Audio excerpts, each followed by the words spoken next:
no place to escape to. This is the last podcast. On the left. Side stories. That's when the cannibalism started. Side stories. Yes.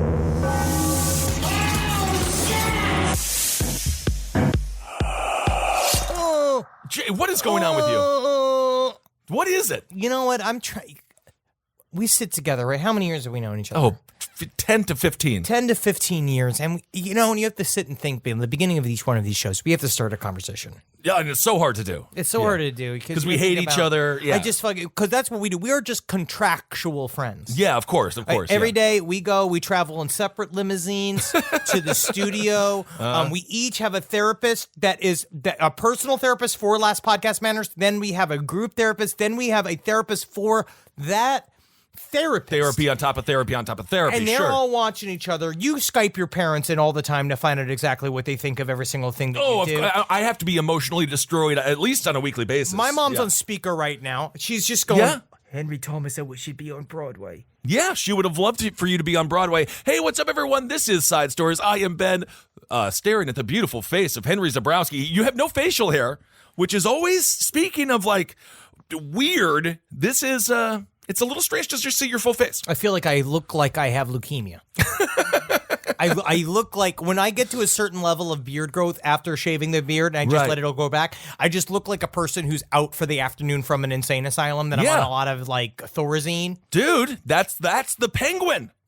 That's what I'm the saying. story. They won't let me send in a tape. They deserve. I should have asked Elijah Wood. Just send in a tape. Well, why did Henry just mention Elijah Wood? Because that's what this episode is all about. We are going to speak with Elijah Wood and Daniel Noah. They are the co-hosts of Visitations, a podcast out. They are doing some kick-ass interviews with some of the best directors out there in the world. They are also behind the great production company SpectreVision, which has given us great films like A Girl Walks Alone at Night, Mandy, some just wonderful things that they're working on. I can't wait to speak with them. So here it is, ladies and gentlemen, our conversation with Daniel and Elijah. I know you'll enjoy it. Live from your grave. Dude, today we have a very exciting episode, and we are so happy to have a conversation with these people. They are in the horror-verse. We have very similar interests when it comes to films and the films that we love to see, mostly involving blood. They are also co-hosts of the new podcast, of the hit podcast, Visitations. We are joined by Elijah Wood and Daniel Noah. Thank you all so much for being on the show.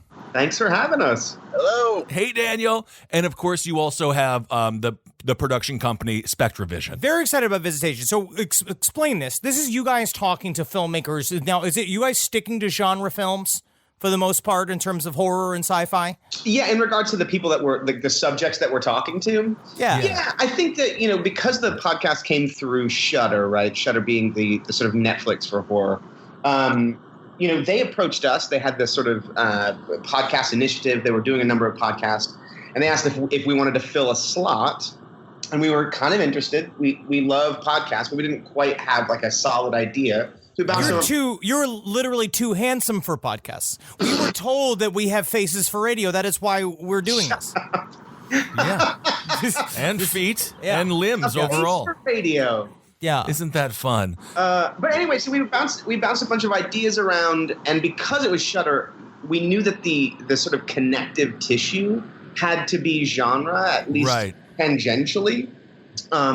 But yeah, the main concept that we sort of landed on was this idea of an interview show that didn't necessarily feel like a typical interview show, where we would go literally visit people in their homes or offices, and where, we would basically be logged up and there would be no crew present to give the sense of essentially just sort of forgetting that you were even being recorded, and then a conversation would take place in the span of 2 to 3 hours.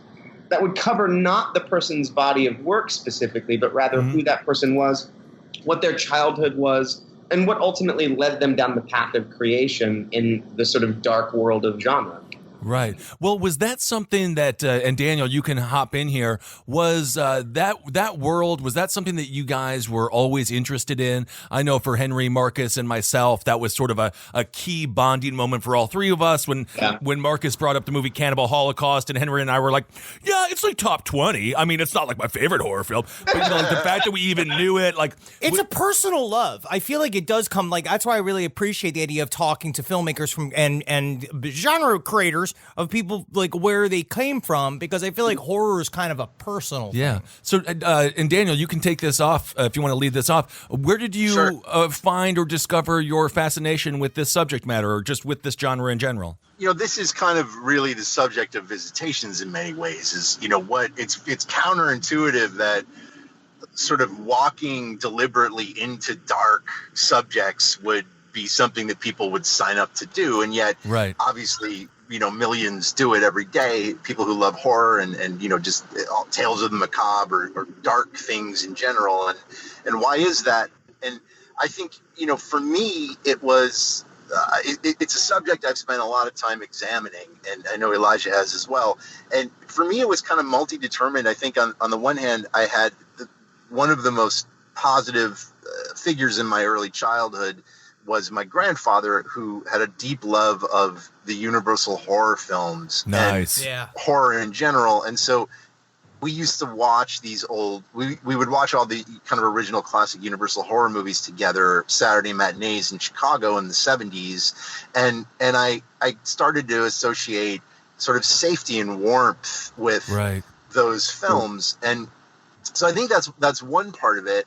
But another part of it is that also related to having sort of a tumultuous childhood where there wasn't things were changing a lot, and the sort of calibration of my family kept changing, and I kept moving, and that when I first discovered horror, and specifically it was stumbling onto the pilot episode of The Twilight Zone when I was 5 years old, and I think it was like being hit with a tidal wave of, oh my God, I'm not the only one who feels this disoriented and confused about the way the world works, and I'm not alone, and now I can't get enough of this. So, like, what else is out there that reflects the way I feel? Of course, it took me 30 years to understand this, but I think that was really it for me early, and you know, there were a series of events throughout my life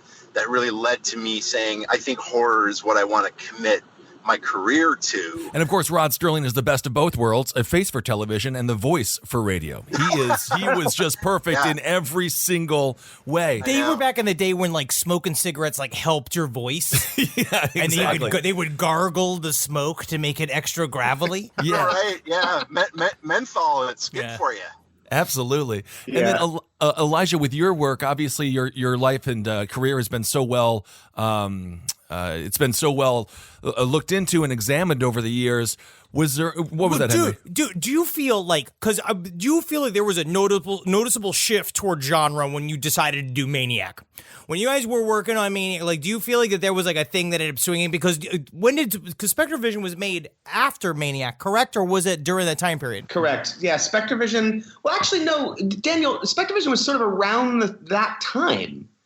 I think we kind of secretly spit in our hands and shook. Yeah. About 2010. I don't remember what year Maniac was. It was about the same time, right? It was around the same time. The two things weren't related, but there was like crossover because Alex Taylor, who is the producer on Maniac, is good friends of ours. So we knew her. And I think that's actually, it was either through Josh or Daniel that I ended up getting in touch with Alex, who reached out to me about Maniac to begin with. So it was sort of related, but we didn't have anything to do with in regards to the production. Right. But yeah, that's interesting. Like, was that a sort of line in the sand for me? I don't know. I think it was the first opportunity to work on a real horror film as an actor. And it's rad, dude. It's a great movie. I love that film too. And I was initially reticent because I don't really love the idea of remakes. Most of them are pretty terrible. Right. Or don't have a reason to exist, moreover. And this one I was so fascinated by the approach and the fact that it was so different. The idea of shooting most of the movie in POV was really fascinating. It almost had this like, a Peeping Tom kind of vibe, which is a favorite movie of mine.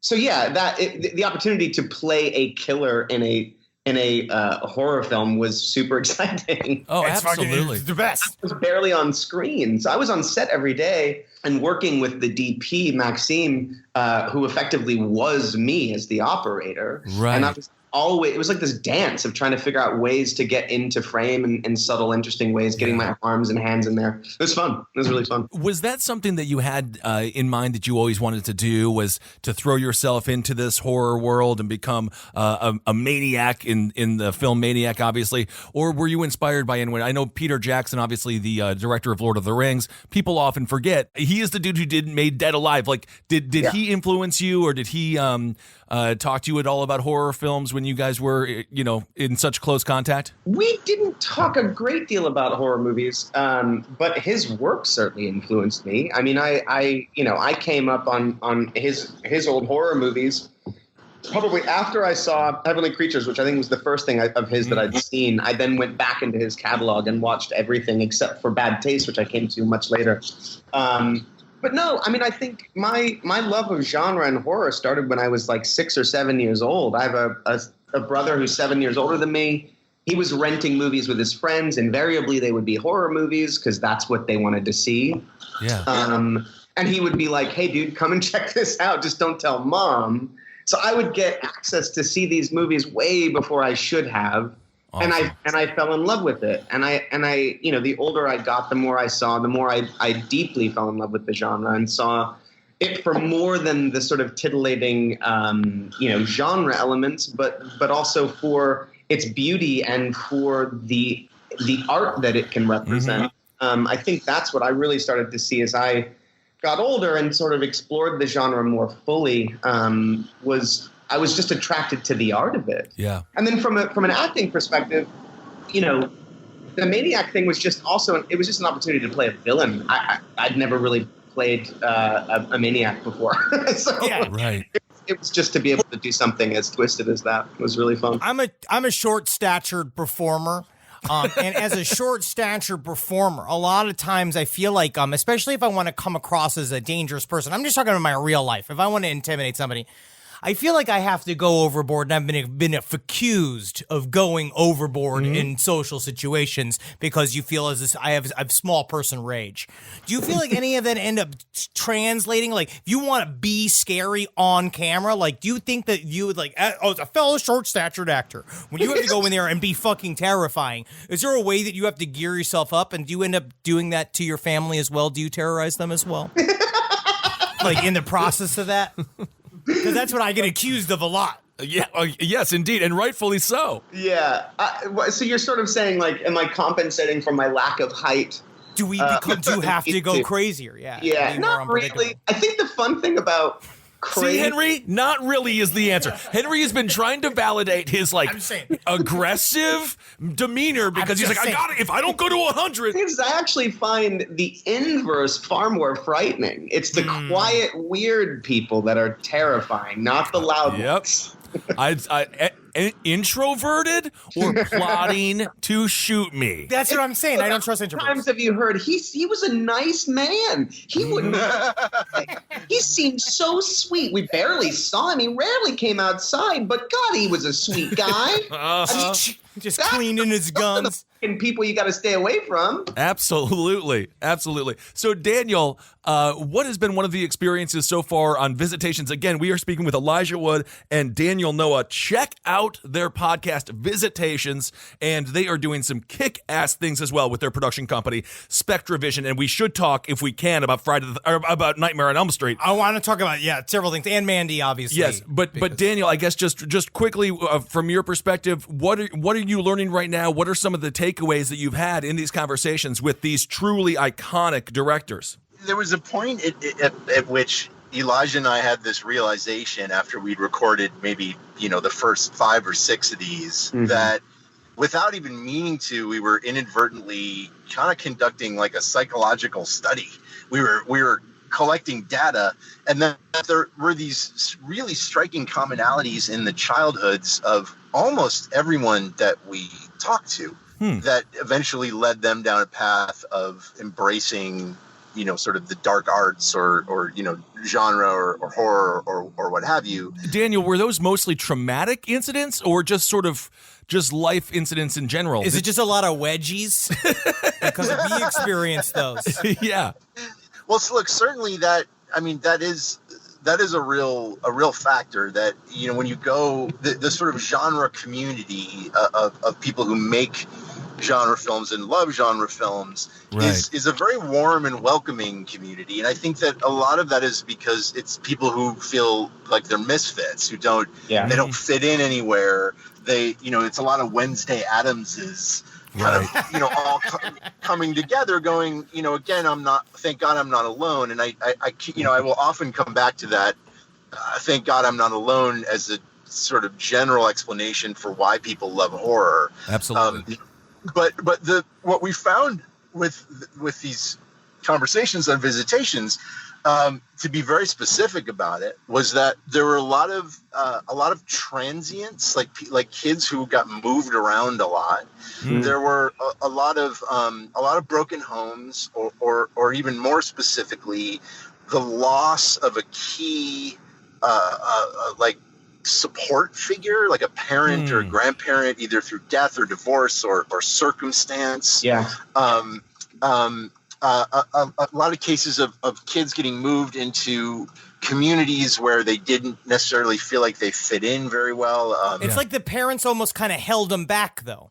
You know what I mean? It's like, thank God they got rid of the parents, or they wouldn't be very successful directors. I think they would like to have their parents back, Henry. I'm saying it'd be nice. Just because you could do away with yours, most people need their parents. Yes, but no, that is so interesting, and that's why we just love obviously talking with you guys, and it's just always so fascinating to speak to other people in the arts because their stories are always unique and compelling. But then when you find the similarities, it makes you feel less like another. Yeah, exactly. And I think also the hope too is, and this really came through the process of recording, like Daniel was saying, we realized about 5 or 6 episodes in that we were conducting this sort of inadvertently conducting research that had all this commonality.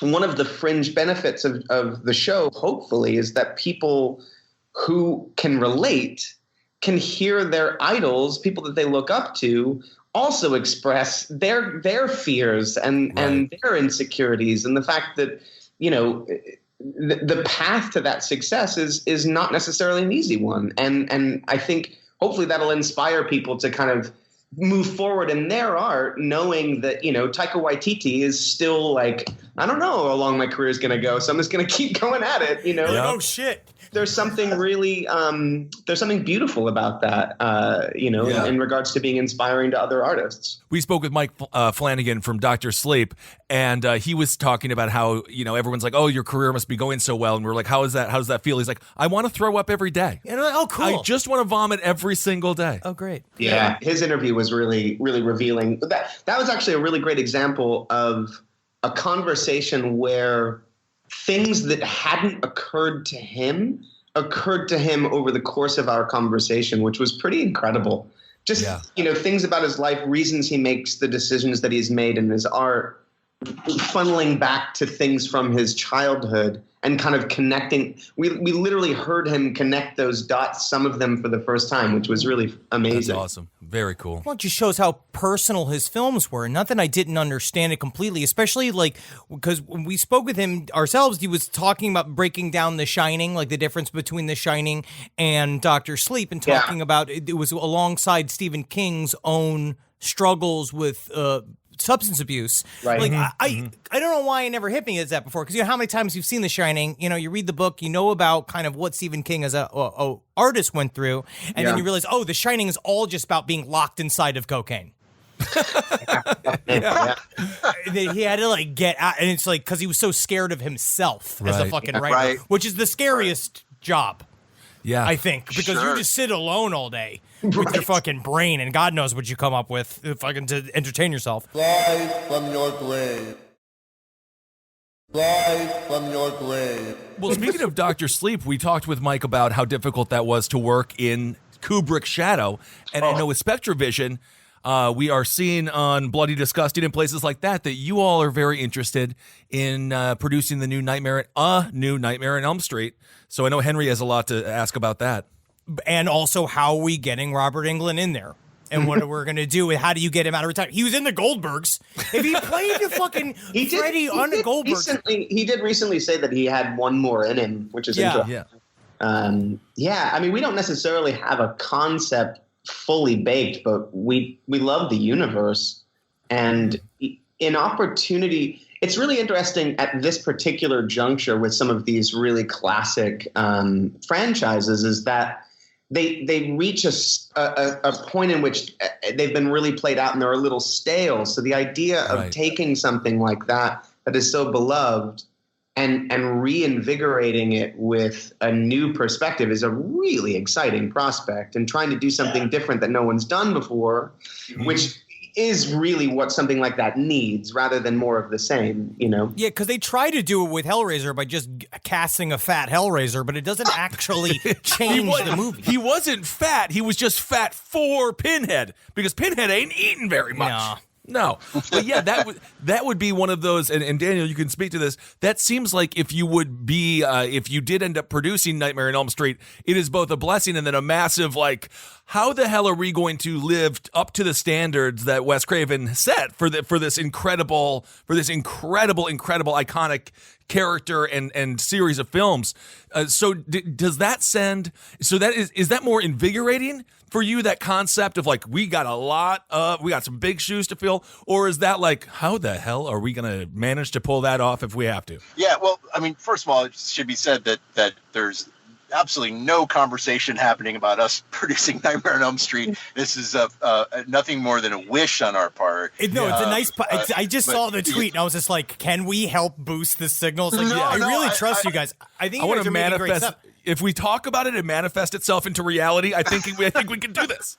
Franny Krueger. Franny Krueger, I love it. A female Freddy Krueger. Wait, Franny Krueger. You stole our notes. No, look, we've been. I mean, I personally have been chasing. I mean, even dating back 10 years when I was working as a TV writer, I was trying to get the rights and had a very specific take on it, which we probably wouldn't be, all that prudent to get into on a podcast. But we've also Adam Egypt Mortimer, who directed Daniel Is It Real for us.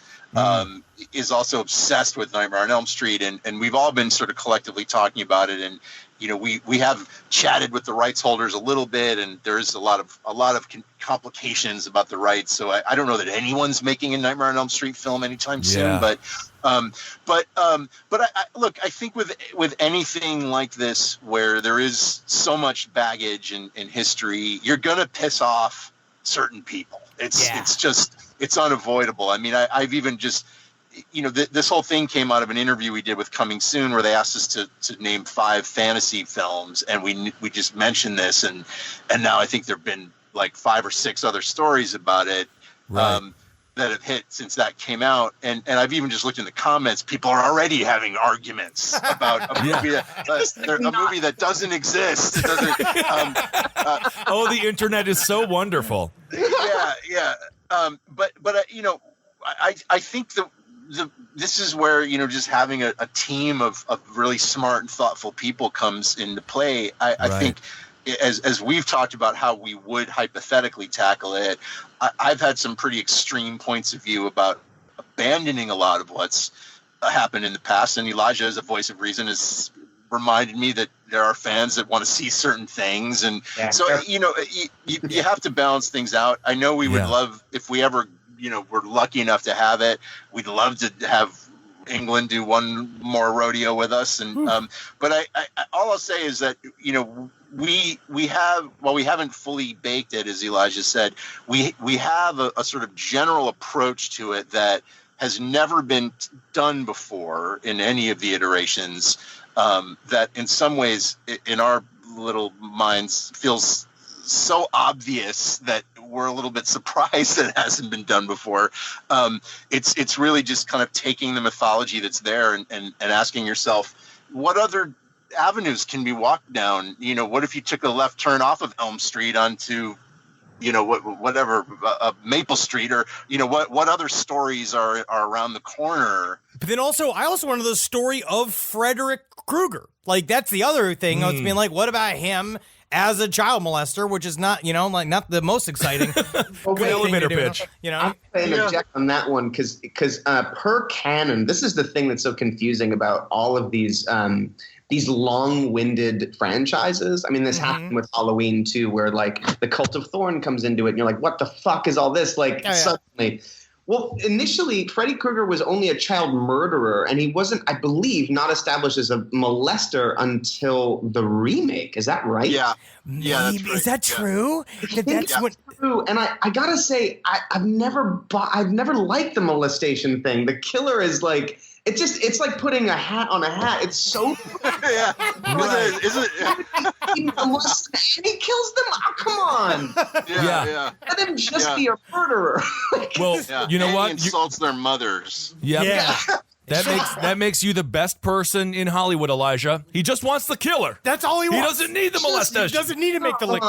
Well, I think that people on the internet were so abuzz with the idea of you guys handling such a massive undertaking as remaking Nightmare on Elm Street because of all your success when it comes to SpectreVision's production or producing of Mandy. You guys do such a good job, I think, of selecting cool, unique titles to work with. Like, how did you guys get to Mandy? Like, how did Mandy show up? Like, it was mind-blowing. It's my favorite movie still of the year. It's like, it was great. I have a Shane Morton that created the Cheddar Goblin. He does my show for Adult Swim. He's the production designer for Your Pretty Face is Going to Hell. And so he pulled me a Cheddar Goblin that I have in my home. Yep. No way. Nice. Yeah, he sees me naked. Holy shit, that's incredible. Well, we had seen Panos' first film, Beyond the Black Rainbow, which you know, not a lot of people saw when it came out, and we were just knocked out by it. I remember calling Panos' manager and saying, you know, at the risk of hyperbole, I think this guy is one of the most important filmmakers alive. And we were able to track Panos down when he was in Los Angeles. We had lunch with him at Cantor's on Fairfax, and we literally said to him, "We don't even care what it is. We want to produce your next film. We're in." Like it's not about what project it is; it's about you. And he pitched us. He pitched us Mandy that day. He's like, this is what I'm working on, and I don't believe it had been completely written at that stage. And then he sent us this a number of months later. For those that haven't seen Beyond the Black Rainbow, it is a beautiful movie. It's just shot so gorgeous, but it didn't have the same story as Mandy had, right? Like Mandy is such a intense love story, revenge story, sci-fi story, horror story. What makes it sing is the emotional connection to the very bottom of it, and also Nick Cage fucking swinging for the fences. Like, he comes out and he really does it. Like, he tears it down. That scene of him in the bathroom in his underwear is brutal. And I don't think he knew that the cameras were running. Yeah. Panos talks about the two films as sort of two sides of the same coin. Both of them are dealing with the death of his parents. The first movie, Beyond the Black Rainbow, he describes as an inhale. So it's cold. It's not emotional. And Mandy is an exhale. It is pure heart, pure emotion. And you can really feel that. Like they really do deal with similar things, but Mandy is like an explosion of heart and of emotion, you know? Yeah. Well, you've now had an opportunity to work with Nick Cage quite a bit now, right? Because you've been in several movies with him. I love his process and what he has brought to this movie. When he's like ready to do it. Yeah. He is just fucking an unstoppable force. Well, and I know that initially Panos had him for the villain role, correct? Yeah. And then Nick is like, I want to be the hero. Do you guys have any insight into what it was, what convinced Panos that indeed Nick Cage needs to be the hero? Because it sort of started a whole kind of different side to Nick Cage that we hadn't seen.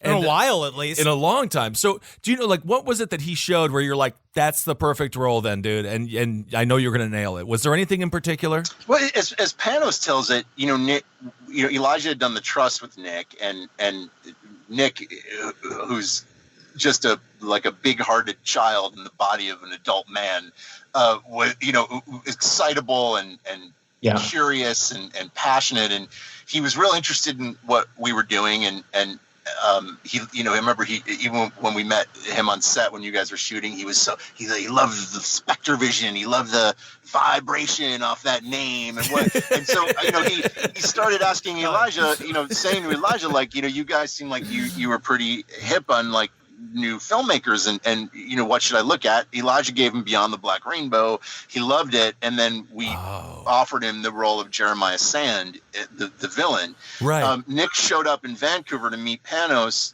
with us all thinking he was ready to say yes, and he surprised Panos and said, I want to play the hero. Panos said no. Oh. We were all heartbroken. It's like, oh shit. Yeah. It was actually, there was a cool little bit of nuance to that too, which I really love, is that it wasn't simply that he wanted to play the hero. It was that he actually articulated that he didn't feel like he had the emotional. That's right. Not the emotional intelligence. There was a way he put it, but that he said his life experience wouldn't allow him to play Sand in the way that he thinks somebody else could. Which I thought was such a generous thing. It's like, it's not saying, I don't want to play the villain, I want to play the hero. It's actually far more nuanced than that. That's true. Yeah, I don't know I'm capable of doing this. I think you should find somebody else. Right. But I am capable of playing this other guy. And I just thought that was such a cool thing. Anyway, just to finish, to answer your question, a few weeks later, Panos had a dream in which Nick was red. And it just dropped for him how it could work. And I remember he texted us and said, did we make a huge mistake? And we all said yes. Yeah. And then Elijah emailed Nick and said, hey, we think we can make this work, are you still down? And Elijah, do you remember that amazing email he wrote back, like, let's drink some wine out of skulls, or what was the fuck, I'd have to dig it up, but it was dig it up. Let's crush skulls and drink to the eternal fire. I don't know. It was Right. super metal. And of course, the actor that played Jeremiah was Linus Roach. That's right. And he just beasted it. And I gotta say this off the record: what a dong! Very large penis. What a dong! Really good stuff. When you're casting someone, not that I'm 13 years old here, but I'm just asking a question. I'm like, did you look at him nude to choose him? Because if he had a small penis, this is true because he did such a great job. But like, if he had a small donger, is that a no? Is that a no for me? Well, no, actually, in the script, funny you should bring that up. Yeah, it was written that Jeremiah does have a small penis. Huh. Oh, interesting. Wow. And then so he played against type. So do you do that? Are you like, okay, Linus, this is the part of the audition. You're giving a big speech. You happen to be tripping on acid, and your dong is out. Let's see it, baby. Or was it a surprise on set? This isn't fucking Hooters. I don't This is a movie. I don't know how it works in these auditions. To Linus's credit, he's such a beautiful human being. He initially declined. He did not want to do the full frontal nudity, and Panos said, okay, we'll shoot around it. And on the day, he describes having this realization that women are so frequently forced to do this to keep their jobs that it would be kind of an injustice for him to say no to this, and that really in so many cases for women it's exploitative. In this case, the request for him to do nudity was a very important story point. And he says, who was I to say no? What just because I have the luxury of saying no doesn't mean that I should exercise that. And so he did it. And I mean, really, it's a funny thing to say, but a really kind of beautiful gesture on his part to allow that to allow himself to be filmed that way. Yeah. Well, once you revealed the goods, was there an audible gasp? No, we don't have to. They're not. Honestly, it was a nice penis, but it's not like it was a weirdly shaped, crazy circus penis. I just thought it was very nice. But it's also like during Jodorowsky's Holy Mountain, when they were like, George Harrison was supposed to, I guess, be the lead of Holy Mountain, and they have that scene in that movie where he washes his butthole for like 45 seconds. Like he sponges his butt, and literally George Harrison's like, can we just cut the butthole washing scene and I'll do it? And Jodorowsky's like, no. This is too important to my film. And that George Harrison did have to pass. Wow. He was like, oh, I cannot do this. That's amazing. Yeah. Well, what's coming? So now you have Daniel Isn't Real, right? You have what are the next rollout of the next couple of films, and how will that feature into Visitations? Are you guys going to end up like? Is there a way you can pair these two? Because I know Shudder must be like super happy for something like that because you guys are such a new vibrant name in horror, and Shudder has been crushing it as well with their acquisitions. Yeah, they're rad, man. Is there like a dovetailing here? Well, we kind of did it already. I mean, we actually, just by coincidence, have 2 films coming out right in a row. So we've got Daniel Isn't Real is our sort of our horror imaginary friend movie that's coming out in December. Yeah. And then a couple months later, we don't have a date yet, but our film Color Out of Space is coming out. Yes, which I'm is so also fucking excited. That's awesome. It's something else, man. It's a real special movie, and that is also our second film with Nick Cage, and Richard Stanley directed that, and we interviewed Richard on set for Visitations, and that episode is already available. So yeah, I mean, look, we're not specifically trying to promote our movies, but we often, I mean, 3 of our filmmakers are on season 1 of Visitations, and I'm sure we'll continue to do that because we work with people we find interesting, and yeah, it was as much about, we obviously want to talk to people that we weren't as familiar with, but we also are lucky enough to know some people that we really admire, and so it was also just sort of minding those personal relationships to get a little deeper and to sort of showcase a deeper sort of perspective on who these people are.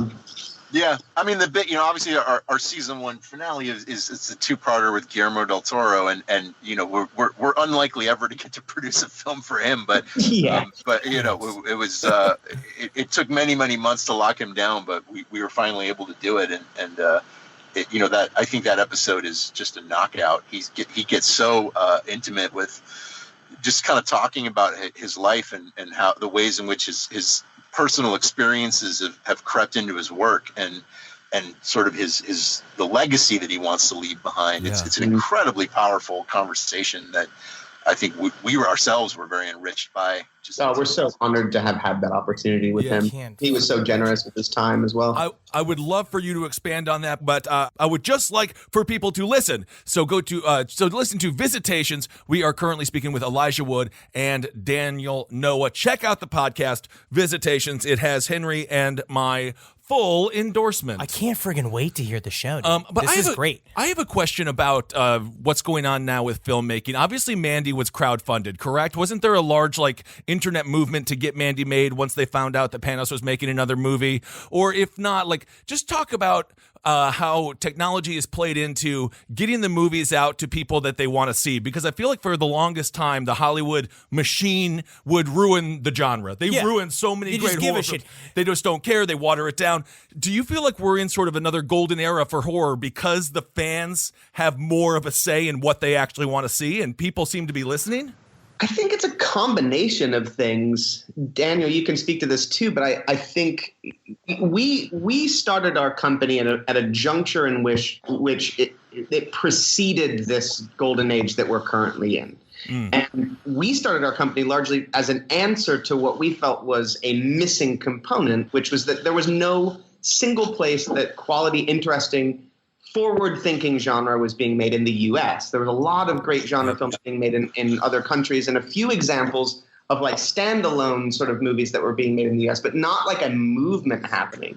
So that's why we started our company. And then over the last decade, we've been lucky enough to go to Sundance multiple times, and we've seen this sort of shift of the tide where suddenly movies that would have been only playing in the midnight section of Sundance were bleeding into the regular competition that were clearly genre movies, where genre was being accepted and embraced by a much larger community as a legitimate art form. And I think there's probably a lot of reasons for this. I put a certain amount of that responsibility on film festivals like Fantastic Fest, which I think has a lot to do with building the community and the sort of strengthening that larger voice around those films, and then certain movies popping out and legitimizing the genre, things like The Witch.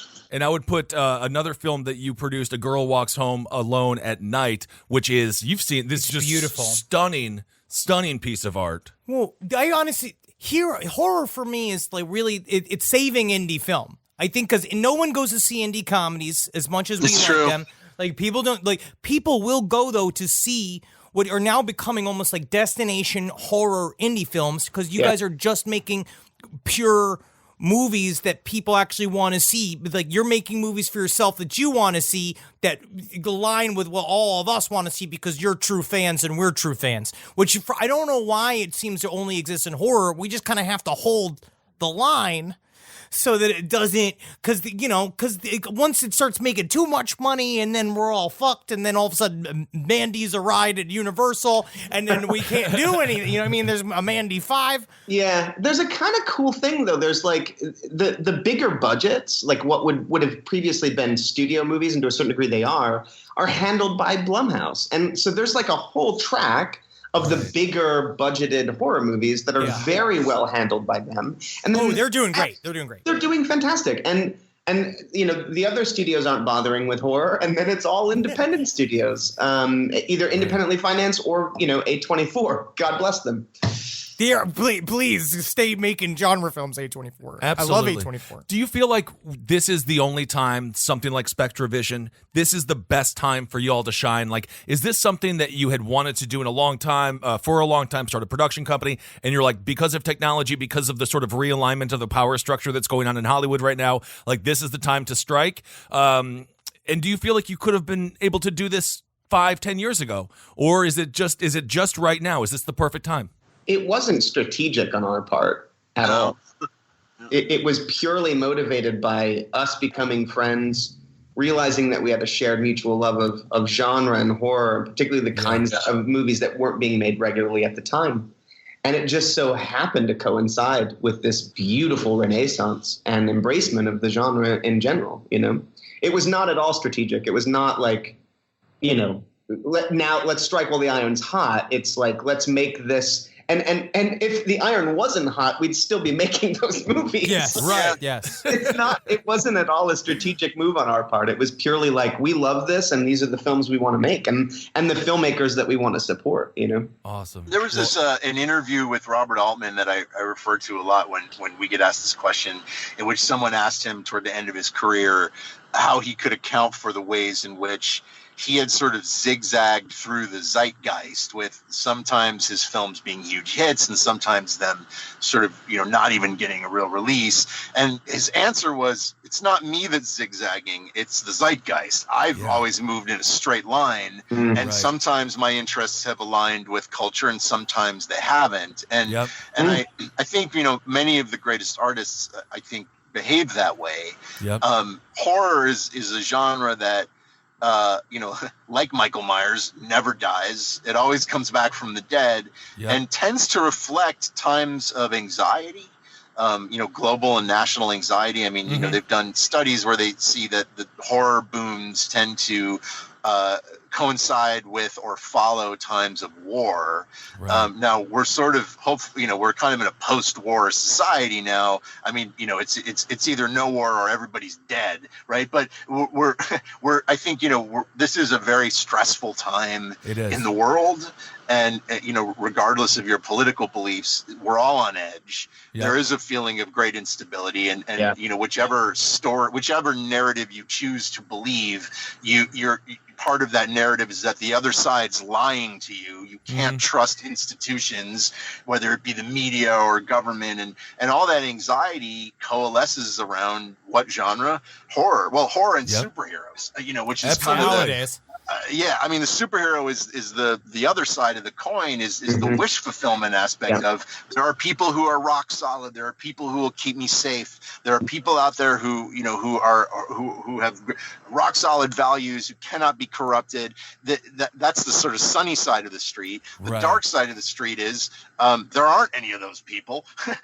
we're all, we're terrified. And what genres speak to those two realities? Superhero movies and horror films. And the menacing force can't be stopped. There's nothing you can do. Nothing you can do. And then there's the anti-superhero movement and the anti-horror movement. It's going to be, God, it's fun. The internet is fun.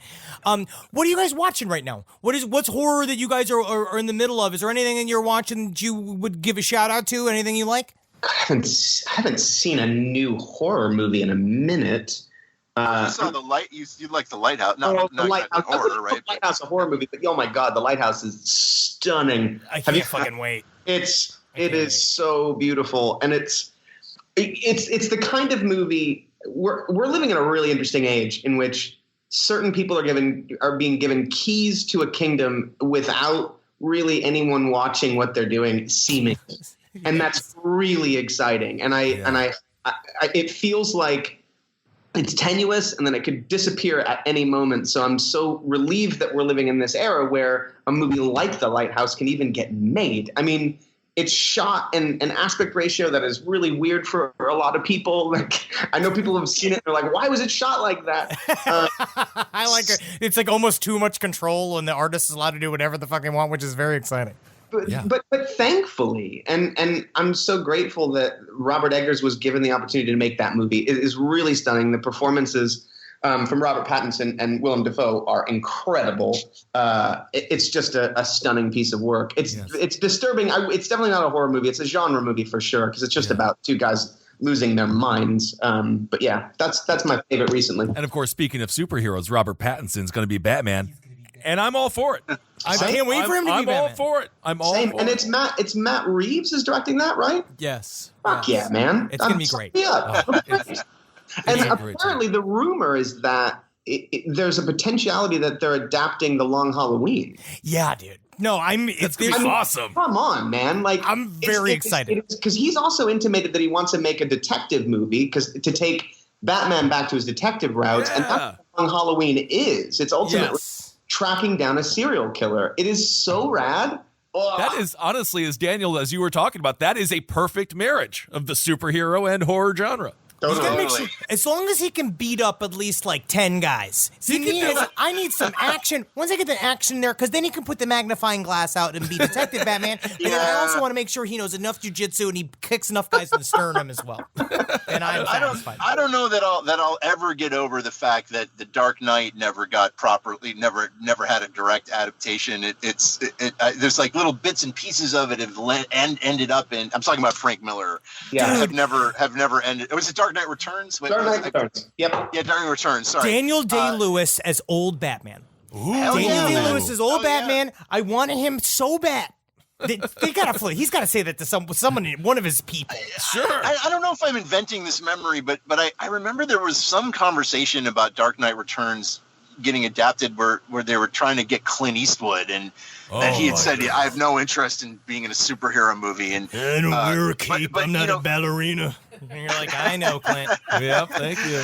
I just want to give a shout out to, it's not a movie, but a video game that I'm playing right now in the horror space called Control, which is probably my favorite kind of horror sci-fi thing that I've come across. And in fact, it's eating up so much of my time that I haven't seen any new horror films lately.